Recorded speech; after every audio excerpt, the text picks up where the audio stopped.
fan and stay flat, okay? Okay, I'm a flat earther.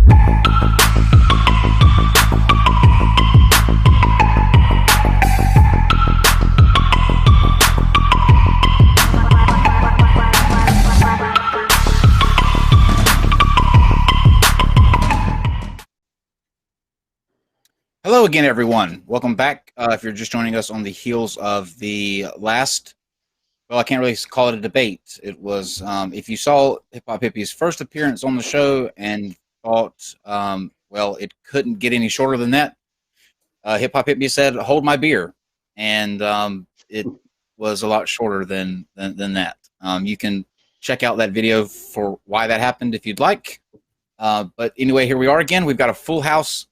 Tonight, I'm actually going to be, as soon as I get done with the opening announcements and that sort of thing, I'm going to be off the screen. I'll still be in the call, but I'm going to hang out with you guys in the live chat. And Dallas Engineer and Fight the Flat Earth are going to be moderating. And we have a guest also sitting in for the stream, which we will introduce here in just a second.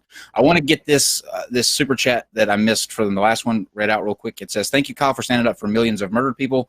The nerve of that thing is disgusting. My blood was boiling when I heard, and I just went back and watched. Unbelievable, man." I agree, and I'm sorry that anyone had to hear what transpired in the previous stream. So sorry that happened, but we could not deal with that. Okay, let's start off first by introducing Reds. Reds has an announcement. I don't really have to introduce Reds. Everybody knows who Red is. So Red's the ugly plumber from Florida. Would like to make a brief statement before we start. And Red, so whenever you're ready. All right. So first, how am I coming through? I'm using my cell phone in a very weird city that is not Florida. You sound shitty, but it'll work. It sounds shitty. Perfect. So basically, it's normal. Yeah. Okay. Totally. So, guys, I have been informed recently that a certain YouTuber who we all lovingly know as G-Man has decided to make some accusations in my direction. These accusations are that I somehow give enough of a shit about this person to hack his secondary channel or his main channel, I'm not exactly sure, and fuck with it in some way, shape, or form, lumping me in with a bunch of people that, quite frankly, I don't like as well. So this is a message to G-Man directly. G-Man, I don't care about you. You literally occupy 0% of my life. And still you think that I would actually waste time trying to fuck with you in some way, shape, or form. Understand this. The group of people that you lump me in with, I am not their friends. Or I'm not their friend. I was, not anymore. I'm doing my own thing. I'm going my own way. So don't lump me with these other individuals that you mentioned in your video supposedly calling us out for hacking your channel. Secondly, understand this. I have my own shit to deal with, and the shit that I'm dealing with is a lot more important than you could ever fucking be. So before you make any sort of assertion that I care enough to hack your channel to make you look bad in any way, shape, or form, know this. One, I don't have to work at all to make you look bad. You do that yourself. And secondly, I don't care enough to even waste even a minute portion of a second to hacking your channel and fucking with you in that way. So G-Man, I've said this before. I'm going to say it again in the hopes that you hear me this time. Leave me the fuck alone. Get my name out of your throat. All right? Leave me the fuck alone. Go away. Do your own thing. All right? So for the rest of you guys, thank you very much for tuning in to the Non Sequitur Show. I now pass it off to the moderators to start the shit show, and I will be on my way. Peace out, bitches. You know what I mean?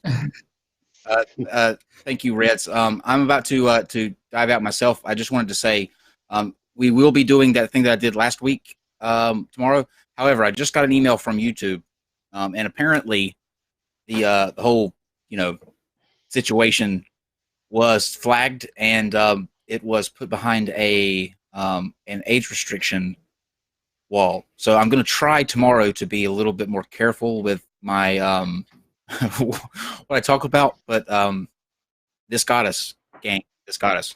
Okay. let me in the conspiracy take a second and introduce yourself to everyone. This is our guest. He'll be sitting in as a patron. If you would like to do this as well, this is a benefit that we offer our patrons.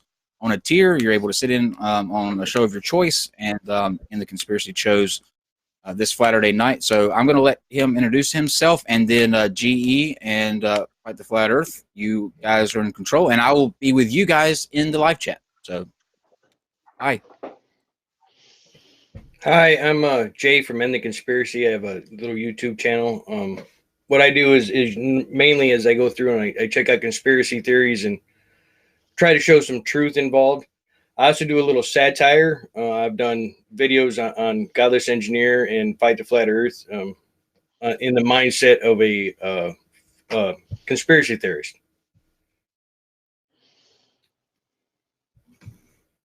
Honored to have you. Thank you.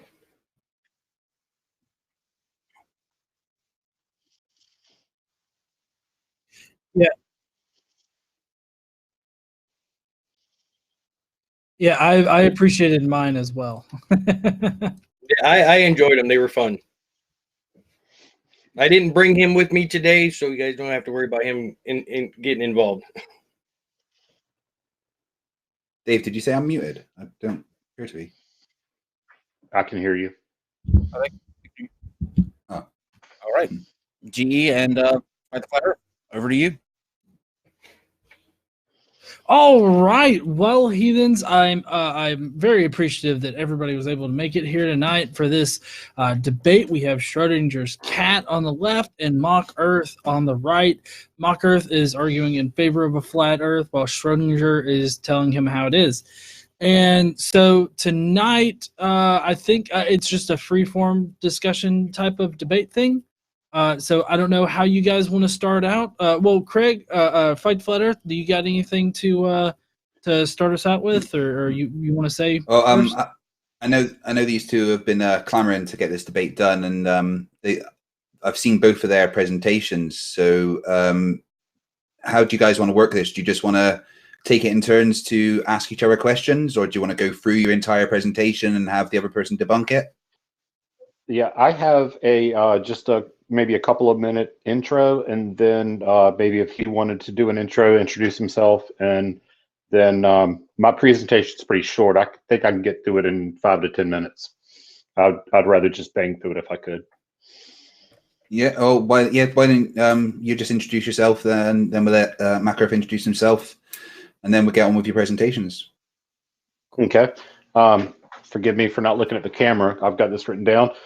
So I'm Schrodinger's cat. That's the name of my channel, and I appreciate Non Sequitur having me on for the third time. I'm becoming quite a celebrity. I try to release new content at least once a week. Sometimes I don't really get there, but my channel's steadily growing, and I appreciate every new subscriber that I can get. So tonight I'm at a little bit of a disadvantage. I don't really know what my interlocutor is going to bring to the table because his channel really doesn't have any content. So I know very little about what he's going to say. From what I've seen in his comments, he's happy to quote mod small portions of scientific papers and misrepresent the words of good people in an effort to lead credulous people astray. I do, however, know that he claims to have a working flat Earth model, which we have never seen on this channel or any other. So we can all be excited to see his working model of the flat Earth. In the event that the stupid becomes too strong, I made a little road trip, and Godless Engineer gave me some premium moonshine. So if that becomes necessary, then I'll take a little sip here and there. That's all I have for my intro. Thanks, buddy. All right, Mach Earth, do you want to take a few minutes to introduce yourself? Yeah, cool. I'm not really in it for the views. I'm not really in it for building up a channel or making content. I'm in it for the discussion and asking questions, getting answers. That's the main thing, to learn stuff and teach stuff what I've learned. That's the main introduction. I have actually got a PowerPoint, which is in the same way. He's got a PowerPoint, so if he wants to go first with his presentation, and then we'll step into mine after Sounds good. combating whatever questions Yeah. he has. Yeah. All right. All right, Dave, have you got the presentations ready? I was not aware of Ah, shit. Schrodinger's I think presentation. they were emailed to you. I got one. I got Yes. Gleem's. That's the one I got. 2 seconds. Yeah. No. I emailed it. It was right around noon. Well, no, maybe 1 Eastern. Well, you emailed it to him or me? To you and to Craig.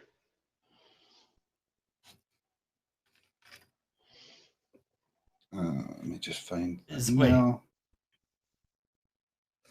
Is it the There we debate go. presentation? Is it the debate Yeah. presentation? Actually, I do have that one. Yes. Sorry. I thought that was for the Okay. previous. I thought that was for the previous video, and we never got to it. Sorry. All right. Yeah. Now I gotta find my notes for it. Damn it. I'm really bad at this.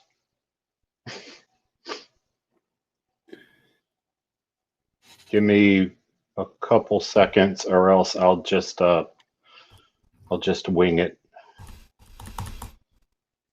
Forget where you put the file. Here we go. I found it. Okay. Yeah, I got a new MacBook, so I'm trying to figure the new software. Okay. So can we bring up slide 1? I can't see it, so just tell me when it's up. Okay. So I've spent thousands of hours driving Navy ships. One of the tools that we used is called the Big Eyes, which you should be able to see on your screen. And it's basically telescopes that look sort of like binoculars. Slide 2, please. All right. And this is something that we would typically see very often. You can see much more of the freeboard of the ship in the foreground than the ship in the background. This is due to curvature. Can we get slide 3?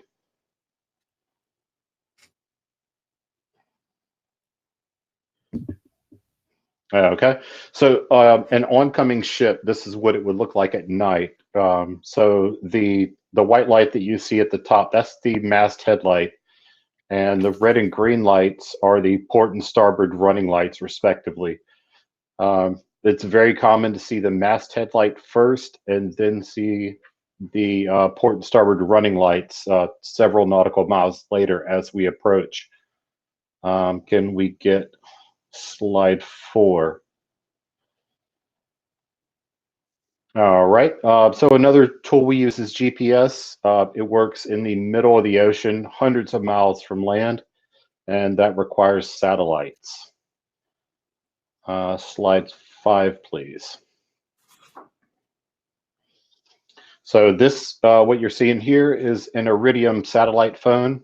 This is another device that works in the middle of the ocean that cannot work without satellites. Therefore, satellites are real. And slide 6.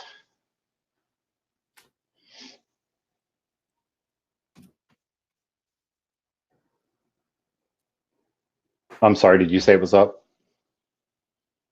Okay, so this is my last example of satellites. This is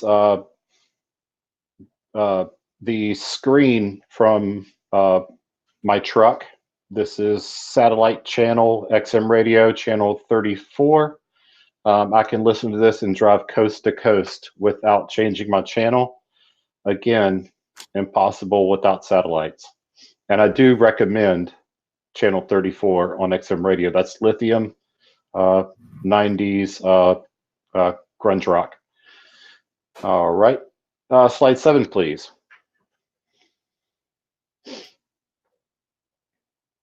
All right, another globe proof. As you can see, the latitude lines are parallel, but the longitudinal lines converge as you approach the poles. This matches the charts that we use when we navigate. And as I said in previous debates and in previous videos, we don't get lost and we don't run aground.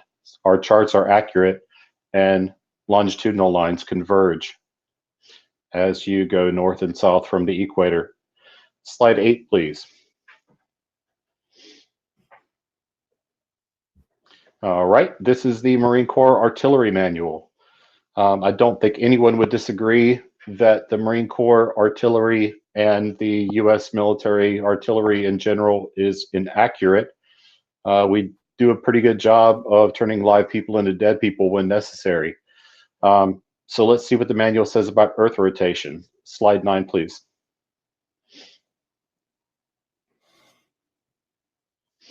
Okay, right here you can clearly see that the Earth's rotation is a factor in the accuracy at long distance range. It's right on the screen there. Slide 10, please. Okay, here's another reference to Earth's rotation from that manual. And I found dozens, if not hundreds, of references to Earth's rotation in that manual. And you can pull up any artillery manual that you want. I've seen more than I can count. They all refer to Earth rotation and its effect on the accuracy of artillery at range. Slide 11, please. This is my last slide. And here is that same manual's reference to the Coriolis force. So we've heard so many times from flat earthers that Coriolis force is not accounted for and does not enter into any sort of equation that we use when making long distance, calls for fire. So for this and many other reasons, it's clear that the Earth is a rotating spheroid, and I relinquish the rest of my time to the moderators. Thank you, sir.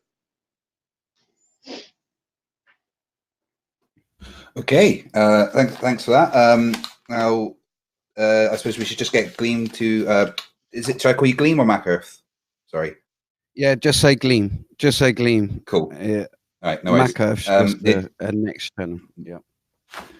Do you just want to get on and present your PowerPoint, and then you can both have a discussion about them afterwards? Yeah, well, I'll respond with that. Half of it I have actually got within the PowerPoint, and there's better explanations and pictures and stuff. So the curvature and the hidden ship, that can be explained by the limited distance that you can see of the floor. And I'll explain in the PowerPoint and you'll be able to see. The GPS, you showed plentiful radar there, which obviously can carry the frequency of GPS, 1500 megahertz. But at the end of the day, there is, for a reliance on GPS, there's a known issue with that. It could be deadly out in the ocean. If you just relied on GPS solely, you'd be stupid. But either way, no, I agree. Either way, it works. The system works. And I don't actually disbelieve satellites exist. And I think that's one misconception that globe earthers think, because flat earthers do believe there's something up there. They're just satelloons. They're not actually satellites in deep space. They're just satelloons. That's not something I personally believe. But obviously that's something I should have said in my introduction. I'm actually open to both being true. I can't prove to anyone, and I'll get into more depth in a minute, but just going through exactly what you've just pointed out there. The convergence of the South Pole and the North Pole, or versus the North Pole, the North Pole would do the same on a flat Earth as well, because that would converge. However, the flat Earth would not obviously converge at the South Pole. It would all scatter out. And there's something in my slideshow that I want you to see on that to rebuttal that. The artillery, the effect of Coriolis, and the vortex of ether. And I know that's going to sound crazy straight away, but again, I've got that in the PowerPoint, which will cover. But I'm coming from the standpoint of, is flat Earth really impossible? And I don't actually believe that anyone on the panel or anyone watching can actually prove 100% either model, whether flat earther, whether globe earther. They can't actually prove either model with 100% certainty, because you can't do the relevant falsification to prove either model wrong. And that's a personal opinion, that's a personal belief, and that's what Mach Earth is all about, basically. So I don't know whether I can go into any rebuttal to what I've just said there, or should I just go straight into my PowerPoint, because that will answer the majority of exactly what you've just said. I think just do your presentation, and then you can have a discussion about your presentations afterwards. Yep. Can we roll on? And there's about 20 slides here, but if I can just just quickly run through the slides. I'm not going to actually try and not babble. That's what I'll try and do. So either way, if we can go on to slide 2, it just lists the contents of what I was going to say. I've got some statements that I want to make about all of us, about the genericness of this, or the basicness of this, and then some common misconceptions. And then I'm going to present some evidence, including, I'm not saying a completely working flat Earth model, but I'm going to show you how a flat Earth model is actually used in science on a daily basis, on many forms of many realms. So either way, if we can go on to the next one. So I've got some definite theories that is my belief, that makes my belief. And the first one I want to give an analogy about. It's probably going to take me a minute, and then we'll just skip through the rest. And the last two are basically the main things that I've just said there. So both theories, concepts, and models of both sides, flat Earth and globe Earth, were all built from observed reality. And the analogy you want to give is that me and Cliff, we wake up shipwrecked on an island together and lose memory. So we don't know who we are, how we got there. We just know we're there. And the whole point is, months into it, when we're just surviving, we've set up camp, we're all chilling, everything's fine, we're having a drink. And we say, where do we reckon we live? Do we live on a flat Earth, or do we live on a sphere? And as friends, we basically get together. He says, I want to design a globe Earth model, see whether that fits and the data works. And I'm gonna put my data to that. I'm going to say, I'm going to do a flat Earth model, and we'll meet at the end and we'll see the results. And in my view, I reckon we both come up with mathematically correct models, and they both work based on observed reality, because that's exactly what mankind has done. We've just used observed reality and created a model from that. And it doesn't necessarily mean either is true, but it obviously means that one has to be true. But just to skip down the list then, so both theories of multiple models used in modern day science. And I've got some citations right at the end of that. I'll gloss over that for now, but I'll show you exactly what models are used. And plane surveying is a particular model that's used with success and is tangible and works. And that's not neglecting geodetic surveying, but that's just one example of a flat Earth model that actually works on a small scale to an extent. So each model has different concepts to explain different recorded phenomenon. So a flat Earth would say, no, that's not Earth curvature. That is actually the limit of the human eye, or limit of the camera device. And that is an apparent horizon made by this limit. And then on both models, you can predict something, you can calculate something to a certain degree. Yeah, the globe Earth model is not perfect, and neither is the flat Earth. So on both models, this is two big bold statements. On both models, you experience a flat Earth, and that's commonly known in science. You experience a flat Earth because you're such a small human on a massive surface, and then on both models, humans imagine a globe Earth. Okay, so obviously flat earthers think that humans are imagining it, and humans have to imagine it to think that you're on a spinning globe Earth. Now, I say my challenge is no one on this Earth, whatever it is, a sphere or flat, could actually prove it with ultimate falsification, because there's always an alternative explanation for whatever phenomenon you're presenting. So the next and final one is the argument of whether the flat Earth is impossible versus possible is my opinion of what this debate should be about. If it's impossible, then there should be no more debate about it. But if it's proven that there's ambiguity and there is a possibility, then obviously debate should carry on. So can I have the next slide, please? And there's common misconceptions throughout it, and some people are not going to like this, but I believe these to be true. So the first one is that when people say all other planets are spheres, why ain't Earth a sphere?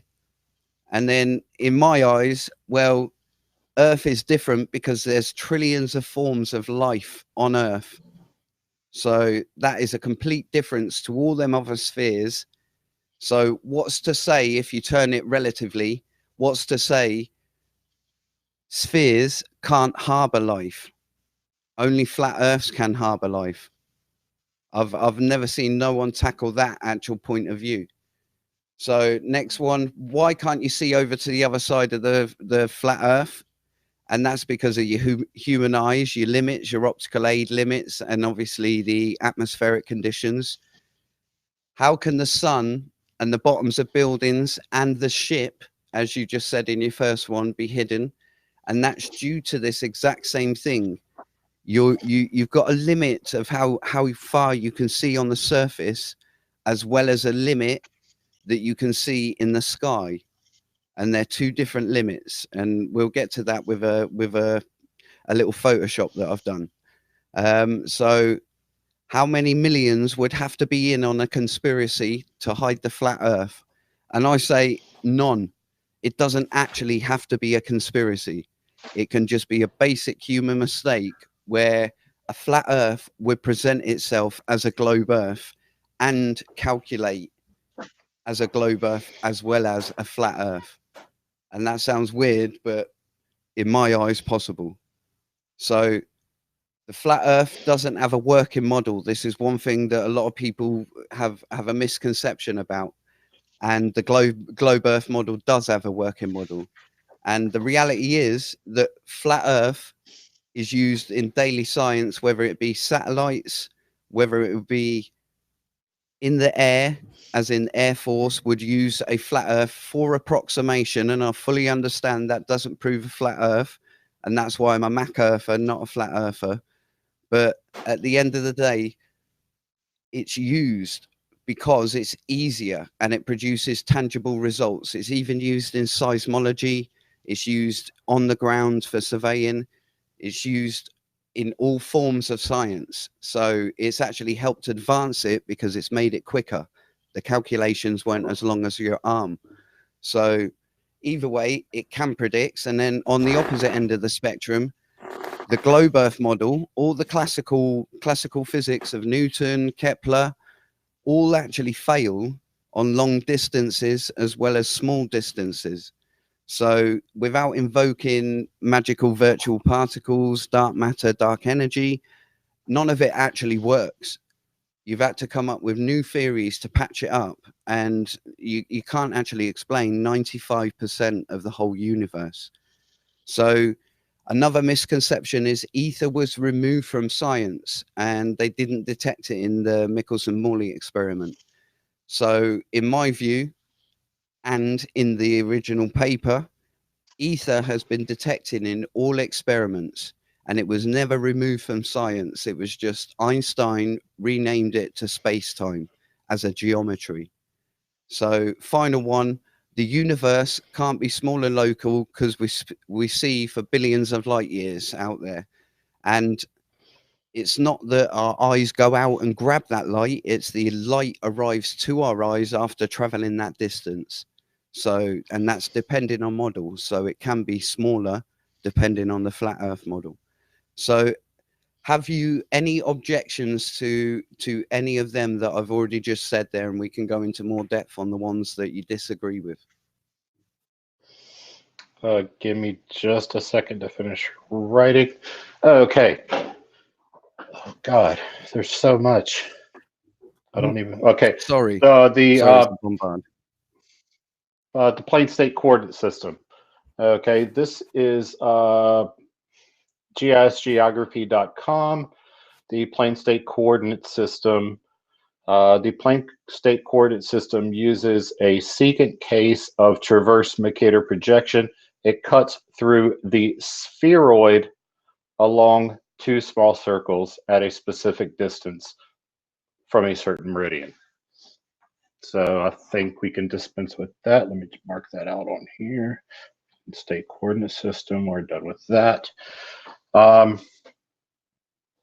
You said that we would be in, it would be dumb for us to solely rely on GPS at sea. Who told you that we solely rely on GPS at sea? No, it was just to put it in the magnitude. To say that, okay. Yes, you can use GPS, but you cannot rely on GPS with your life. No, we don't. So let me line that one out. A satelloon. Are you aware that there's wind at of course, jet far streams. up in the sky? Okay, Jet so let's streams. line that one out. Yep, jet streams. Let's line that one out. They can use the jet streams. Yep. Now, longitudinal lines do converge at the South Pole. So okay, we can approach that. There is a slide which deals with that, which is slide 6 there, David.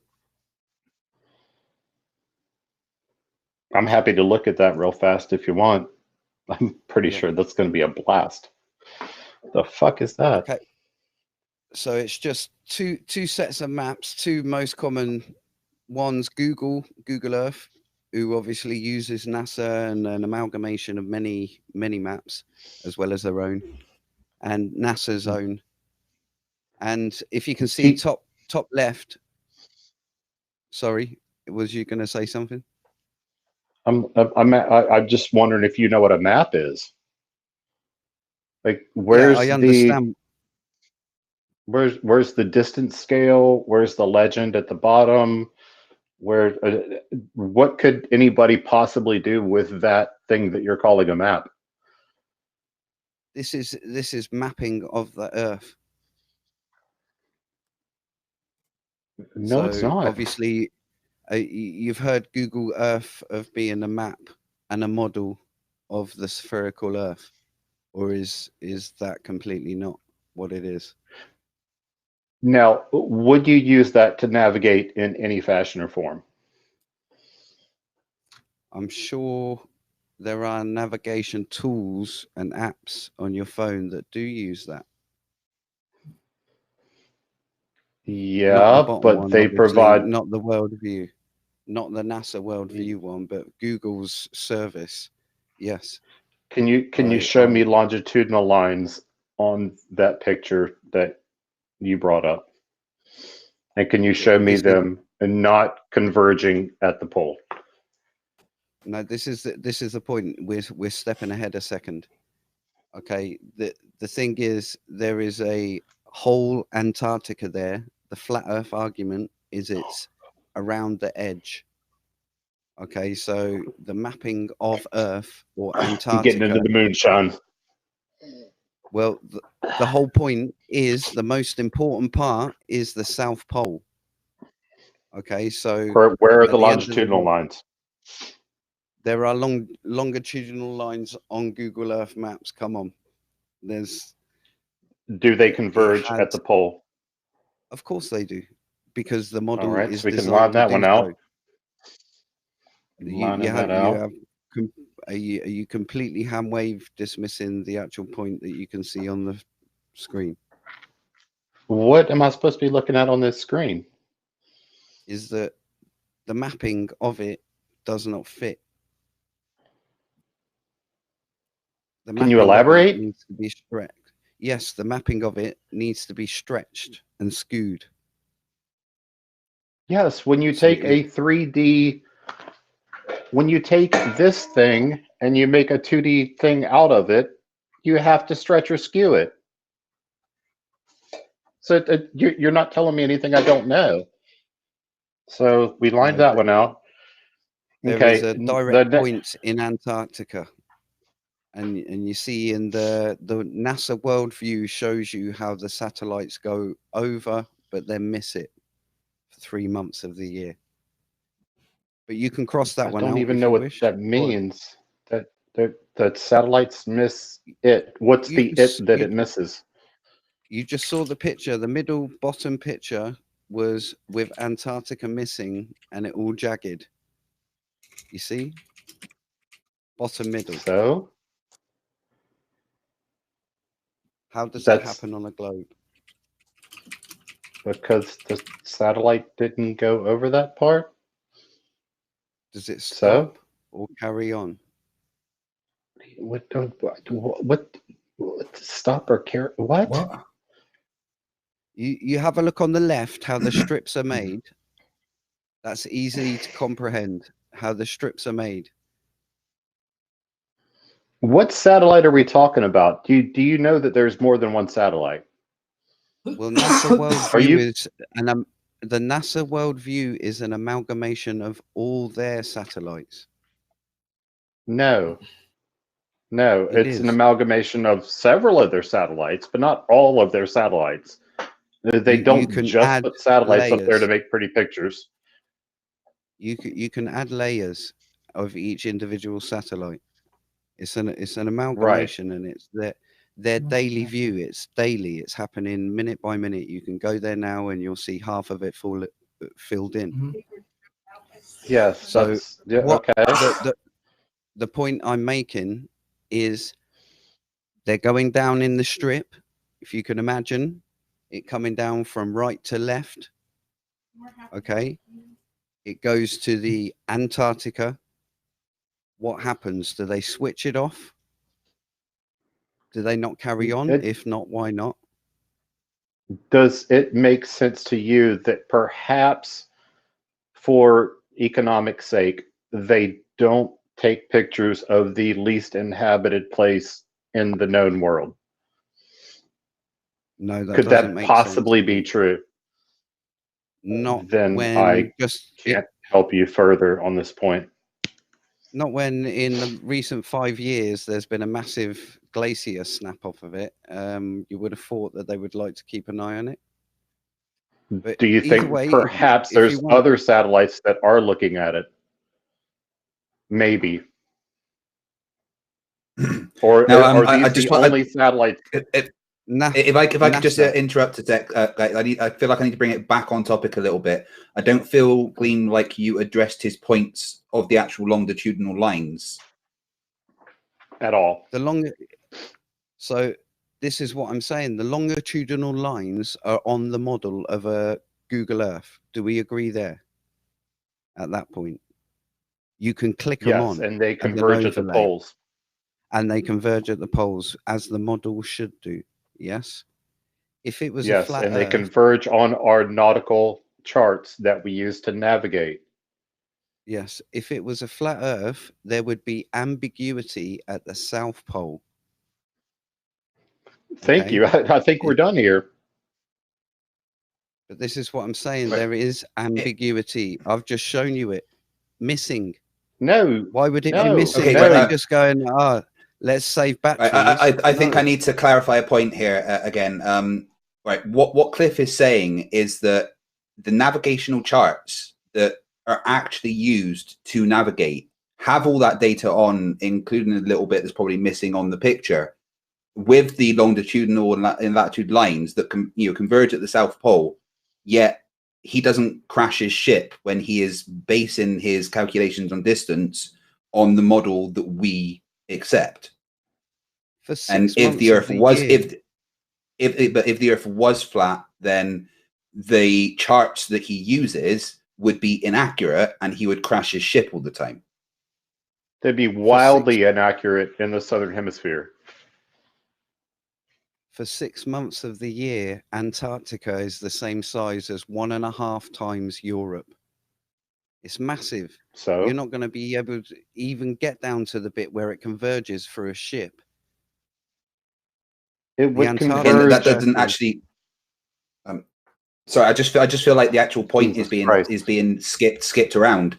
The point is that the navigational charts that are used are accurate, and he doesn't crash a ship when he uses them. And they have the converging longitudinal lines that is also represented on the globe. They've been made to, because the model works. I'm not saying that it doesn't work. Okay. What I'm saying you is said that you had a working model. Where is it? Listen. Also, it works on a flat Earth too. Show us. Well, We're waiting. You know, all it is a transforming coordinates to project a map. Show us. That's all it would be. I'm not even halfway through my rebuttal, but show us this working model that you have. I have 2 screenshots of you saying that you have a working model in comment sections. Well, it depends working in what forms. The working model I was probably in reference in the form that it's working. In as much as it's working to explain photographs, which is probably what I was in relation to.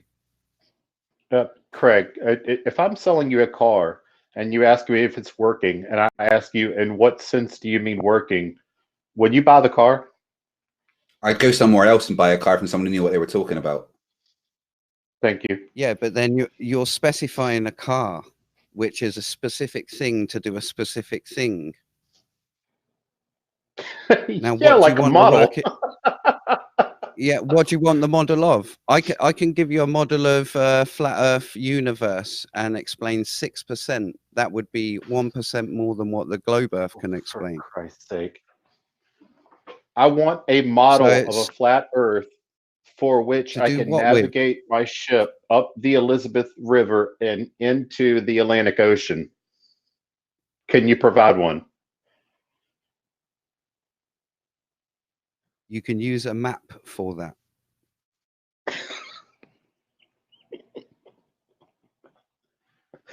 I'm sorry I brought you guys this person. I apologize.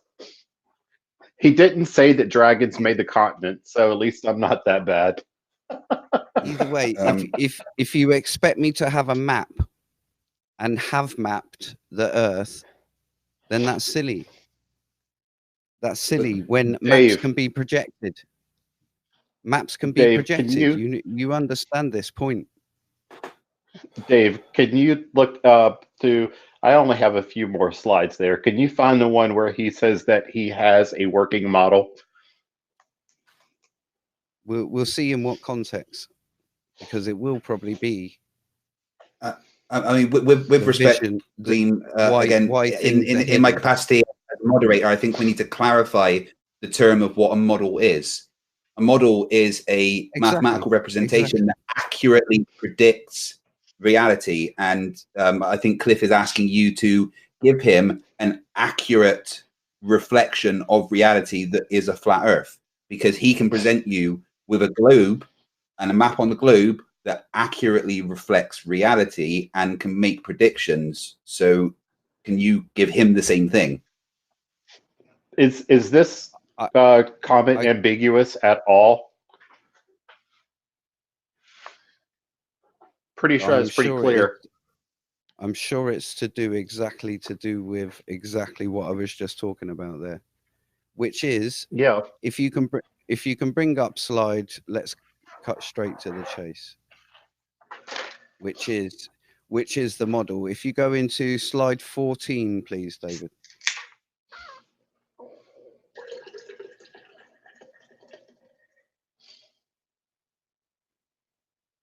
This is the hidden part on the apparent horizon of a flat Earth.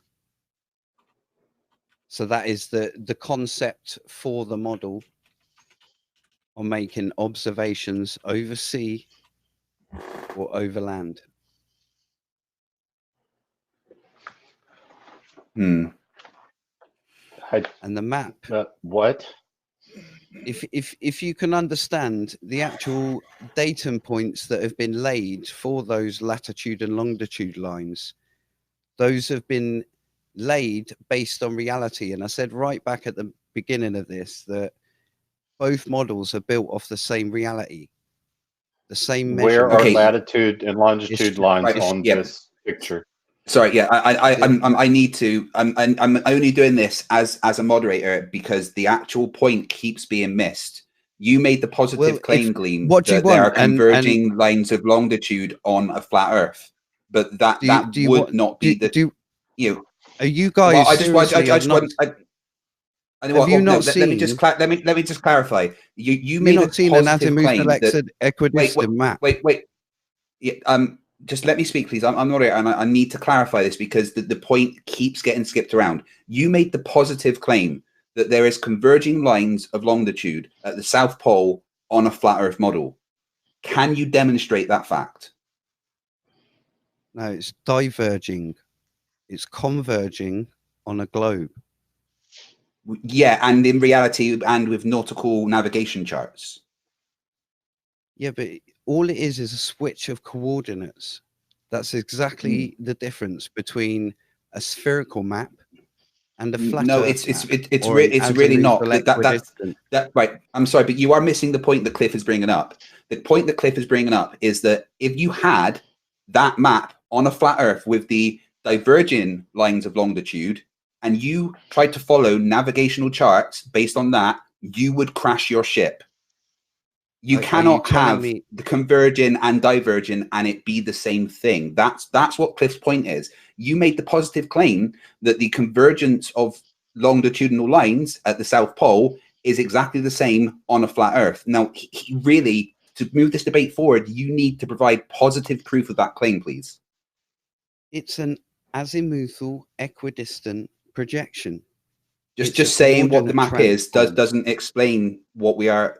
Gleem, I'm sorry, but you are completely missing the point. You're completely missing the point because if you followed navigational charts that Cliff is talking about and then tried to base that on a flat Earth model with diverging lines of longitude towards the outer rim, you would crash your ship. It doesn't match reality, and that's the point that Cliff is saying.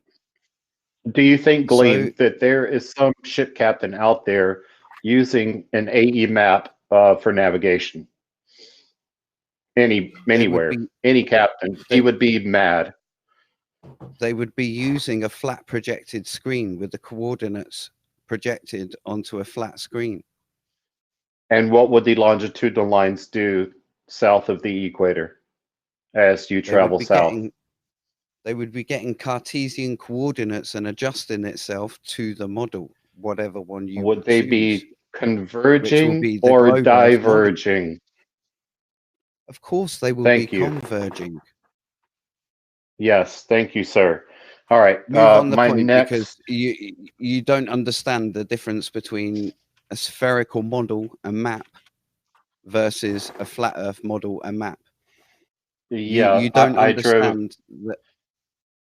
I drove Navy ships. You didn't. So let's move on. You said we cannot 100% certain with 100% certainty say the Earth is a globe.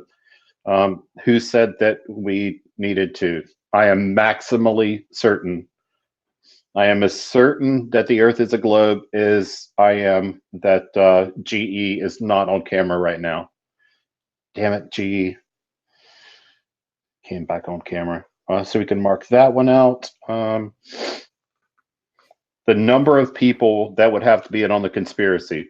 Well, there would at least have to be 500 because that's how many people have been to space. So when you said 0 people have to be in on the conspiracy, I can Space at a exists. minimum say 500. Why doesn't and space then, exist on flat Earth? Sorry, we'll tick that off. Go on. well, all the people that are putting the, what did you call them? Satelloons. The people that are putting the satelloons would have to be lying, so they would have to be in on it. So we can mark that one out. Can I say something real quick? Yes, sir. This whole conspiracy with the everybody they're being hidden. You would have to have every member of every government in every country on the planet for hundreds of years in on this conspiracy. Someone down the line would have leaked it, and we have seen no evidence of it from anywhere. 0 deathbed confessions. So there is this whole, it's a big conspiracy that we're hiding. The proof of the flat Earth just does not work. You know what I'm going to do on my deathbed? I'm going to say, we were faking it the whole time. The Earth is flat. And then Jaredism will blow a load in his pants. All right. Here's my last rebuttal to the things that you said before. That the ether was never taken out of the standard model. When did Michelson Morley, after they did their experiment, say that there was an ether? Can you show me a citation of when they said there was an ether? Michelson always believed there was an ether. Citation required.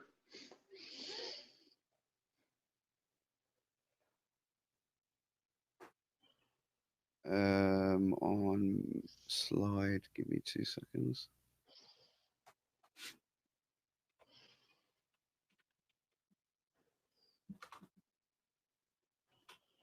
Slide 18, David.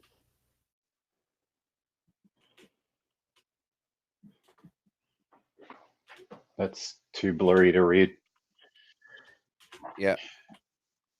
The quote is, "This conclusion directly contradicts the explanation which presupposes the Earth moves." Okay.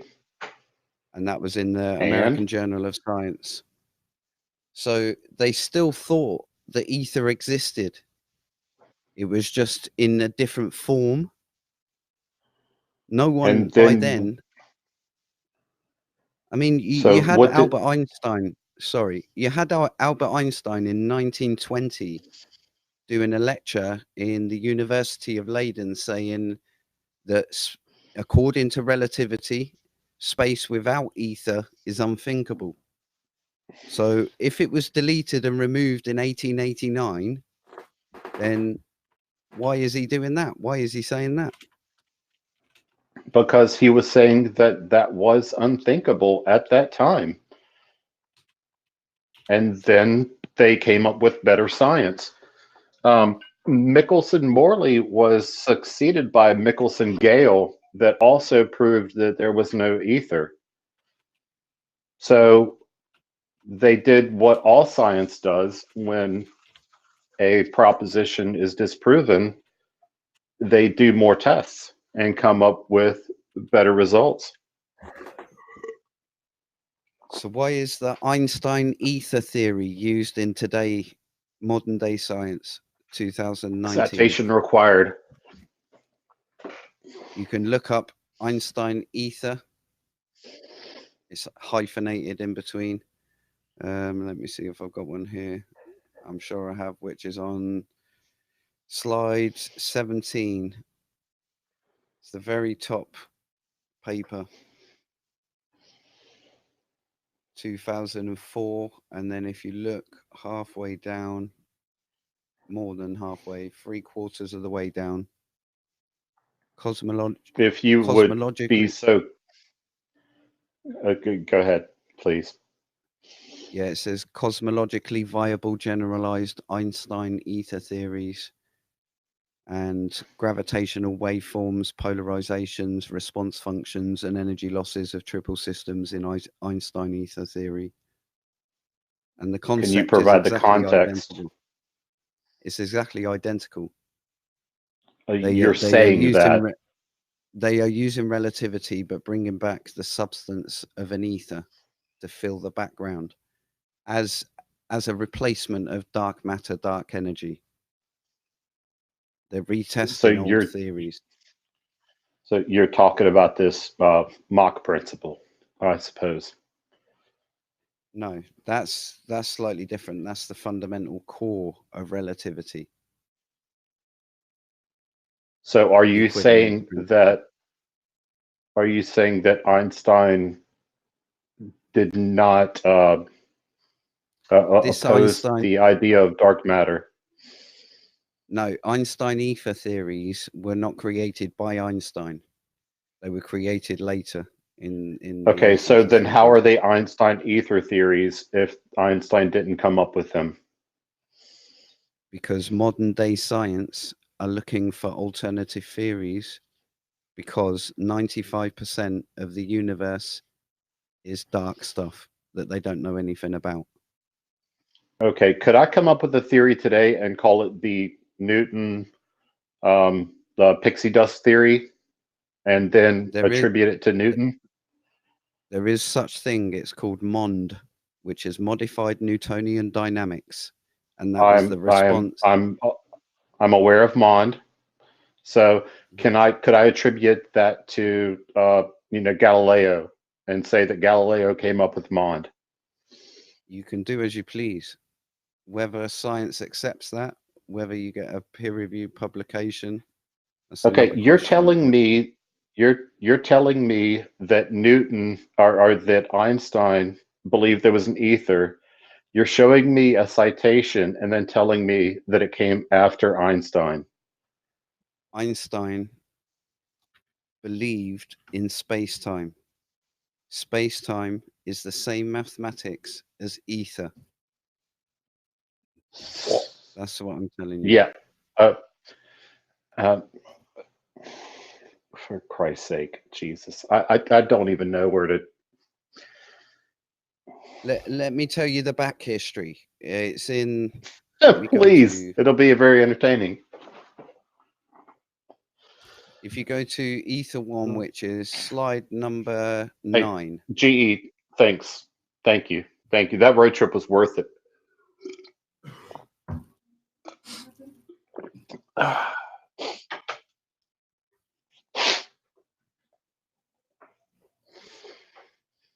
So slide number 9 is the actual original paper for the MMX, and that was to say that they did actually detect something.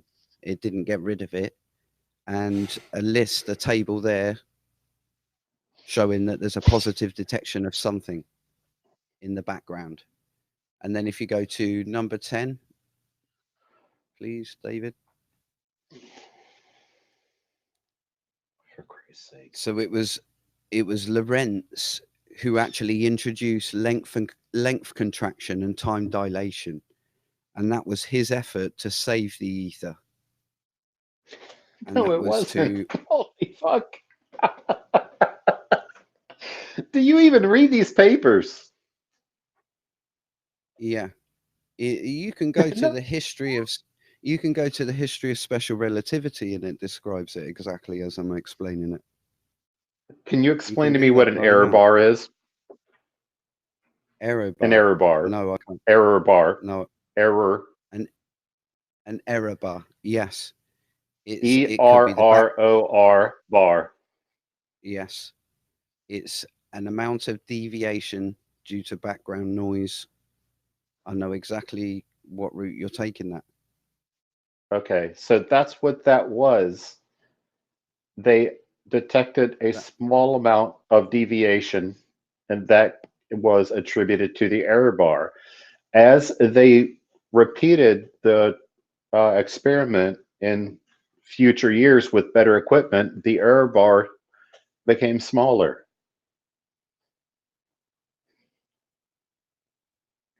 They could filter out a lot more, and a lot better, but it never became zero. It never will become zero. Well, this is it. But to lead on this slide, either way, the next part was, once Lorentz had the mathematics of length contraction and time dilation, that's when Einstein inverted the frame, and literally he applied, obviously he had the photoelectric effect, which made the photon, and it rendered the ether medium unnecessary because he could explain the actual geometry of the disturbance of the ether with space-time, which was used in the maths of Lorentz's contraction and time dilation. But then fast forward to 1951, Paul Dirac, the father of quantum electrodynamics, he's in Nature, saying that you have to accept there must be an ether, there must be a background radiation or 0 point energy.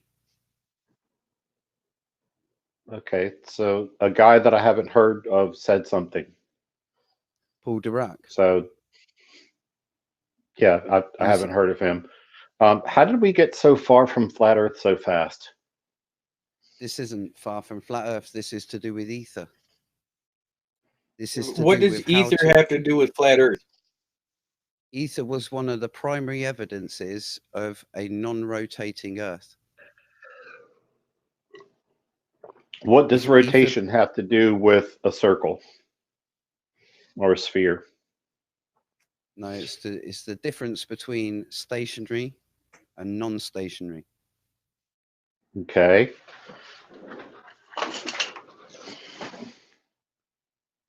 This is stationary. Is it a sphere? Of course. Question mark. Thank you, sir. Can we get back on topic?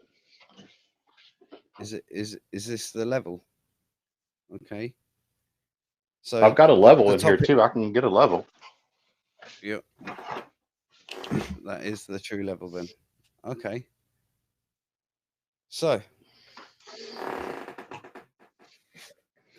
let me put something on the table that will make you double shot. There we go. That will give you a double shot. Let me propose. I need a double shot right now. Yeah, let me propose then. There, in my mind, there is more evidence Eratosthenes was a flat earther than he was a globe earther. Okay. That would be news to Craig and Sly Sparkane, who both are, well, Sly already did a Eratosthenes experiment, and Craig is currently doing one. So they should both be interested Mine in this. currently has over 500 data points. Okay, if we can bring up slide 5, and I'll give you a couple of reasons why I think this. So far, your thinking hasn't borne much fruit. So, okay, well, I'm a hard oak, let's say, not a vine. Anyway, so Eratosthenes, he lived before Jesus Christ, and there's less accounts of his existence, and that's no joke because obviously the Great Library of Alexandria was burnt down, and there was only. I imagine that would be the case, considering Jesus is the Messiah of an entire religion. I imagine there would be more accounts of his existence. I could argue, but don't want to go into. I think GE might want to say something about that. I could argue. Sorry. Yeah, I would contest that, but this is not the topic. Yeah, it's way off topic. Yeah, I could argue that Eratosthenes is like the equivalent of Jesus Christ for the globe religion, but either way, he lived in a time when flat Earth was a common belief. In my eyes, from what I've seen, it didn't actually switch over to become globe earthers. Pythagoras and all them had to set up a different school and teach their teachings of the globe underground. So He's known as the father of geography, and he actually invented the coordinate system using a flat Earth map over there on the right. And that didn't account for any curvature. So, as I say, he was the head of the Great Library of Alexandria, later burned by Caesar. He's a public figure in a time where flat earthers is the common belief. And at 18 years old, he conducted that experiment and died when he was 80 and never once authored a spherical Earth map or even left a hint of it. Could have been burnt, obviously, but there is no recollection of it. Now, on the opposite side of the Earth, a Chinese Eratosthenes done exactly the same experiment using a flat Earth model successfully in 120 BC. And it just proves that it's cross-model compatible. So it works on both models. The maths are identical. You get something out, you get a number out. So is there any objections? I mean, stupid can I just clarify that can I just clarify, Gleem, that you think that an Eratosthenes experiment with 500 data points would still yield the same results for a flat Earth? If you project it on the correct flat Earth model using the correct perspective maths. Well, flat is flat. Would you be willing to take part in Craig's experiment? Yeah, I've been asking this I've been asking this to every flat earther, and you know what? Out of the 500 people, there is 4 flat earthers that have agreed to take part in the experiment. So when it's going to be late July that I do it, and if you want to be involved and add your data point, then I would very much appreciate it. Yeah, seriously, I heard about it the other day, and I was contemplating it in my own head, saying, yeah, why not? Because I think you said back then that you hadn't had any at all on one of your live No, ones, but no, so it's only in the past kind of week that I've had a few flat earthers actually say they want to get involved. Well, I might just do that. Just to see. Do you then share all the rest of the data points with everybody? Yeah, absolutely. What I plan to do is to do a 24-hour stream so that throughout the whole day, data points from the entire world can be collected, and I'm going to live map them onto a globe model and a flat model. Yeah, I would love to then. Great. Actually, it would probably be a lot more value added if Gleem would give you his flat model and we could map it onto that. Well, this is it. I'm a data analyst. I'm a data analyst by trade, and I would love to be able to get all the data points, map it all out, and then act as if it is a flat Earth and see if I could explain it on there. If I can't, then why not just give Craig your flat model, and we could all do it together? Well, this is it. I would give everything back over, including all the formulas, everything, full explanation. I'm not shy on even if it proves a globe. I am not. But we're all here right now. Why not show us your flat model? Because we haven't got the data. We're all here right now. How many people are watching right now, Craig? There's 700. 700 people watching, waiting for your flat model. The flat model is obviously when the sun goes down, it doesn't go behind a curve.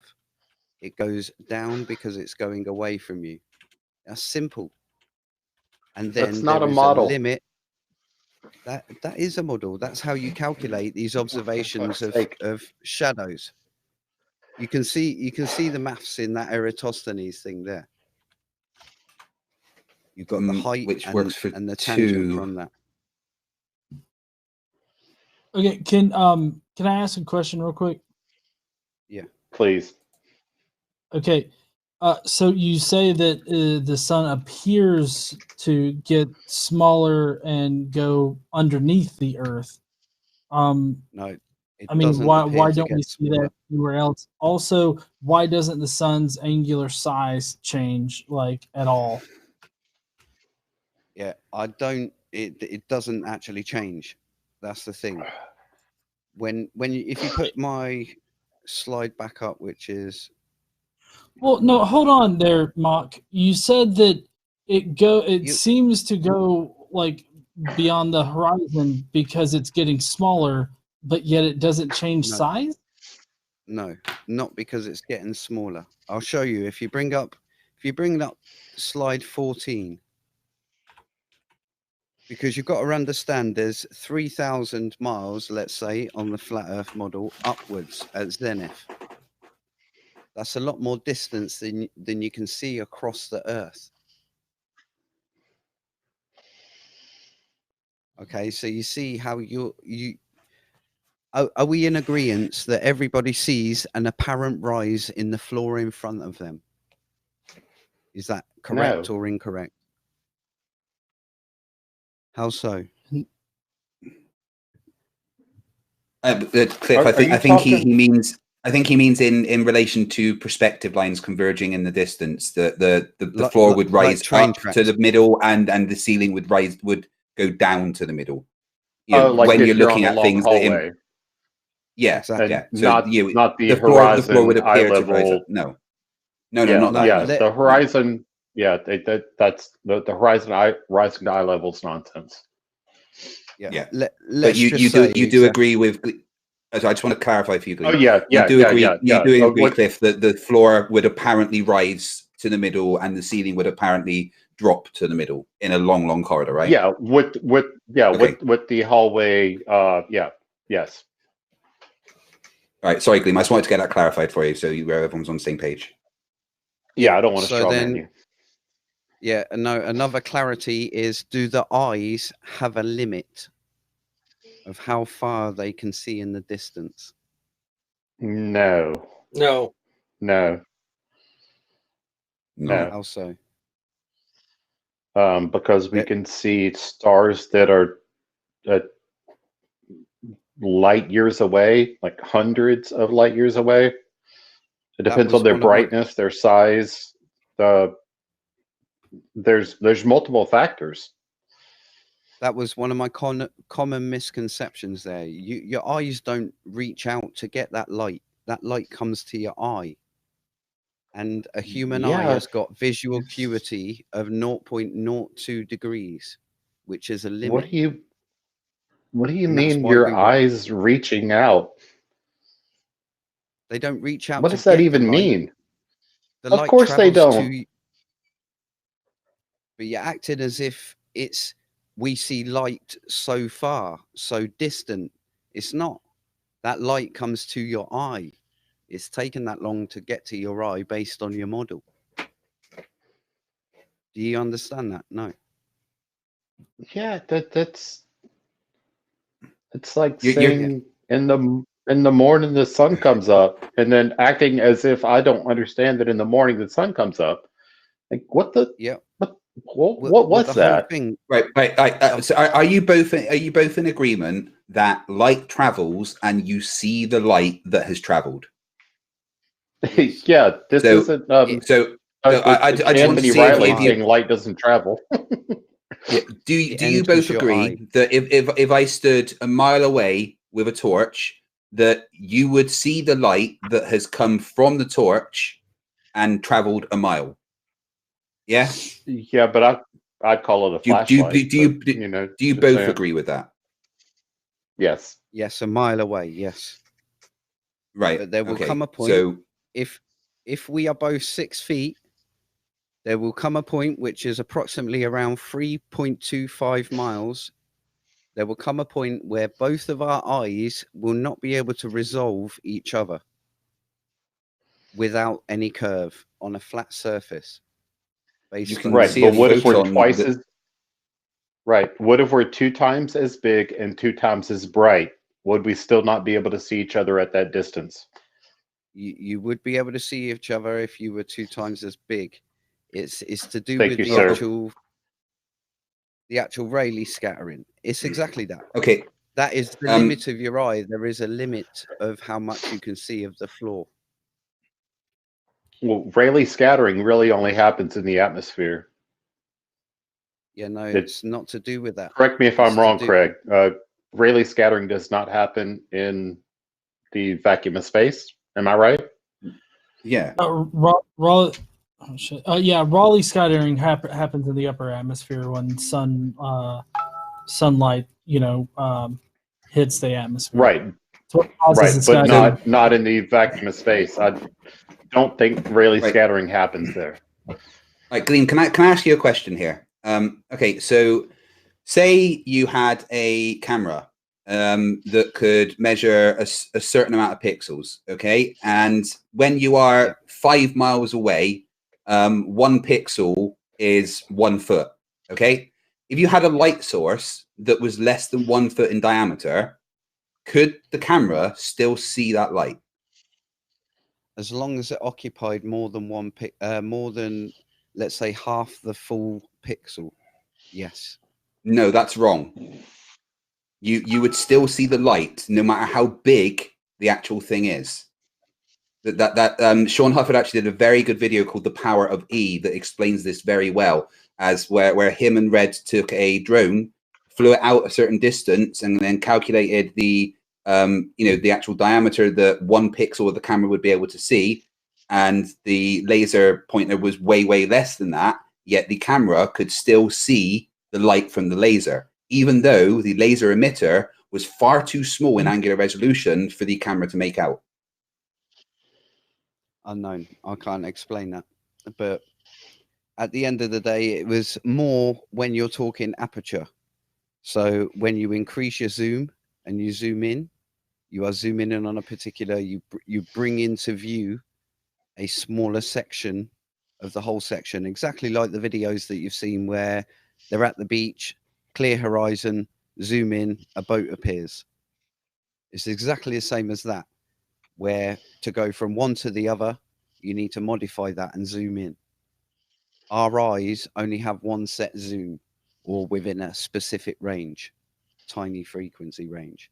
That's why we need telescopes. That's why we need cameras to increase that. Do you understand that limit? That's the limit I'm on about. What does frequency range have to do with our visual it's acuity? It's not to do. You just said frequency range. No. So in the power diffraction and scattering. Right. So in the video that Sean Hufford did with The Power of E, there was 0 zoom on the camera. It's nothing to do with how far away light is that it's not going to get to you. I think this is what Cliff's trying to say to you, and seems to be getting missed somewhere, is that no matter how far away the light source is, even if the light source is too small, you will still be able to see the light, because that's how light works. Light travels. So Cliff's trying to explain to you that your eyes don't have this limit that you're talking about, because we can see the light from stars that are so far away that the stars are too small for us to see, but we can still see the light from them. For instance, the only time that the angular size of the laser emitter was 245 times smaller than the angular resolution of a single pixel, yet the camera was still able to make out the light from the laser emitter. And it's the same thing with stars. They're so far away, they're too small for us to see, but we can still see the light. Let me get this out real fast before it leaves my head. The only time that we can't see a star is when it has reached the cosmic horizon, in which it has been basically either redshifted into oblivion, or we have it's so far away that its light has not even reached us yet. That's when you can't see something anymore.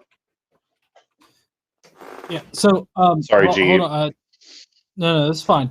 We do have to go into super chat, so I do need you guys to sort of give like your final thoughts, final words, something like that, and then we're going to go directly into super chat. So, Mach Earth, if you want to say something, you got to be quick. You can't be long-winded about it, okay? Because we got to get to super chats. If you want to go first, go right on ahead. Yeah, I think we ticked all the boxes there for Schrodinger's cat. Maybe not for me. That's all I can really say. There was a lot of deflection and going down one steering path, but either way, each to their own. Thank you very much for letting us on, and thank you very much, Schrodinger's cat. Thank you very much, Yes, both sir. of you. Fight the flat Earth, and you, godless engineer. Big up. I want to say, Gleem, just thank you for being amicable. That this was much better than a complete horrible dumpster fire with a Holocaust denier. So thank you. Agree. Cliff, do you want to give a couple of minutes your final thoughts? Yes, sir. I do appreciate Gleem. He was an affable fellow. He did. I'm not even going to get into him, the whole liar thing, but yeah, no, I appreciate him. I did think he is a different sort of flat earther-ish person. So there was some value added to this. I'm at about I'm going to plug myself here real fast. I'm at about 450 subscribers. Really trying to get to 1,000 here pretty soon. I got a bet with my wife that I'm trying to win, that I can get to 1,000 in a certain time frame.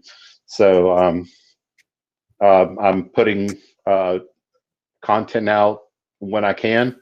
I'm going to do something for Memorial Day here real soon. I want to go over to Norfolk Naval Base and film some ships, talk about them, totally aside from the flat earth thing, and put out a quick video about that.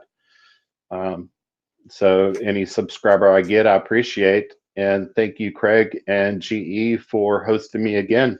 And thank you, Non Sequitur Show. Awesome. All right. Well, Bullionator is going to be getting to our super chat. So, Dave, you think you can get this pulled up?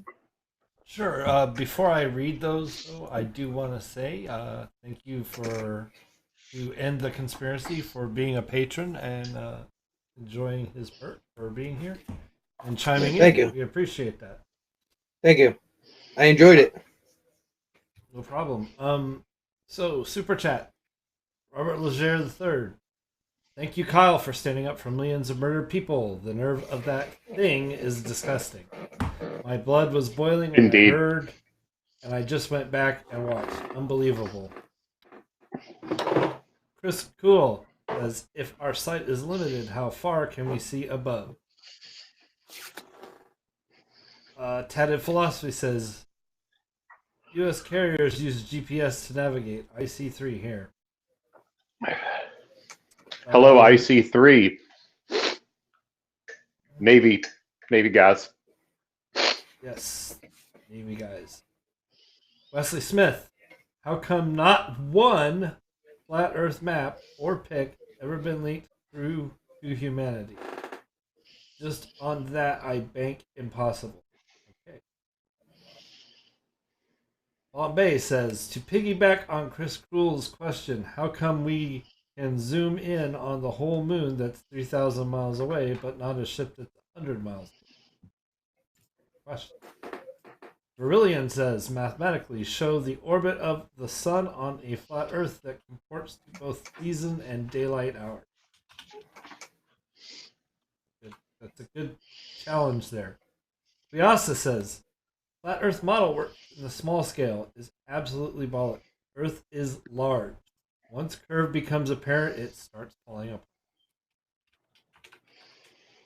MA2 Fletcher Eiler says, you will not hear anyone say the globe model is perfect. You will, however, hear people say it is accurate. More than any flat Earth model. My Unfinished Journey Hello, says, MA2. I can feel my brains leaking out of my ear. Princess April Van Ryn says, I got blocked for saying hashtag free nunbot. Awesome show, but not everyone needs to be a mod. Okay. Who blocked or timed anyone out for a hashtag? We don't do that. Robbie P says, do you understand that distances between 2 points near the South Pole will be very different using a flat Earth map? You can't calculate the fuel you would need to navigate with the flat Earth.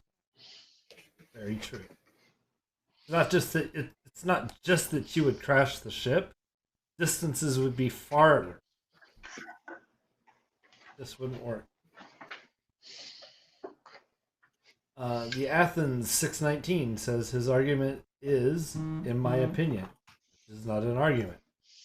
Bombay says, wouldn't Copernicus be the Jesus of Glober? Helios 575 says, first sign of a fraudulent experiment. No error bar of margin of error. If you see an experiment like that, chances are it's intentionally faulty. Robert Williams says, ask wide-angle max f-stop of T1000 versus telephone. Okay. I can't give you camera specs, dude. I don't know that much about a Nikon T1000 at all. Blair Sadowit says, the Millersville study found that Eratosthenes' method did not work on a flat Earth local site. And that's it. Well, that has been a fun day, isn't it? Any final thoughts, G? Yeah. Sorry. Yeah. So this was a conversation. I'm I'm always happy to hear these various different ideas about how the Earth isn't a globe. But yeah, so honestly, I don't agree with Mach's summation of this night of tonight. I didn't see any dodging or anything like that, but that's just me. I appreciate everybody that came out to watch tonight. Y'all are awesome. Y'all are what makes this show great. So I guess we'll go on ahead and head out of here, unless FTFE, unless you got anything else to say. No, just remember, guys, stupidity is not a right. Fight the flat Earth. I would like to say just real fast, Monday is Memorial Day, and even Americans and non-Americans, I would like to appreciate Craig for his sacrifice, and I know a bit about his sacrifice, and I'll be honoring him on Monday. I'll be honoring you as well, brother. Thank you, sir. Same here. Indeed. Oh, one more from AC Castillo. Read in a challenging and triumphant voice. Yup! All right. Well, guys, don't forget to stand up, use your voice, all that kind of good shit, and we will see you heathens later. Thanks, gentlemen. Right. Nice one. Cheers.